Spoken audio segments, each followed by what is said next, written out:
নমস্কার বন্ধুরা, আজকে শুভ চতুর্থী। আমরা চলে এসেছি দমদম পার্কে। তো প্রথমেই আমরা চলে এসেছি দমদম পার্ক তরুণ সংঘে। এখানকার পুজোর থিম হলো বিশ্বকবি রবীন্দ্রনাথ ঠাকুরের 100 বছর আগেকার লেখা মুক্তধারা অবলম্বনে এই পুজোর থিমটি করা হয়েছে। বিশেষ এক মনোমুগ্ধকর পরিবেশ, পাহাড় থেকে ঝরে পড়ছে পাহাড়ি ঝর্ণা, আর ওপরে দেখা যাচ্ছে পাহাড়ি শহর। তো আপনারা সকলেই এই পরিবেশ উপভোগ করতে চলে আসুন দমদম পার্কে।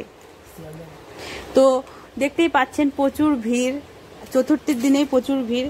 তো আমরা এই ভিড়ের মাঝখান থেকে আজকে উপভোগ করছি দমদম পার্কের এই তরুণ সংঘের পুজোটি। তো আপনারা এই তরুণ সংঘ আসবেন কী করে? হ্যাঁ, আপনাদেরকে শিয়ালদা স্টেশনে যেতে হবে। শিয়ালদা থেকে বিধাননগর ট্রেনে চাপতে হবে, আর বিধাননগর স্টেশনে নেমেই সেখান থেকে আপনার অটো বাস পেয়ে যাবেন।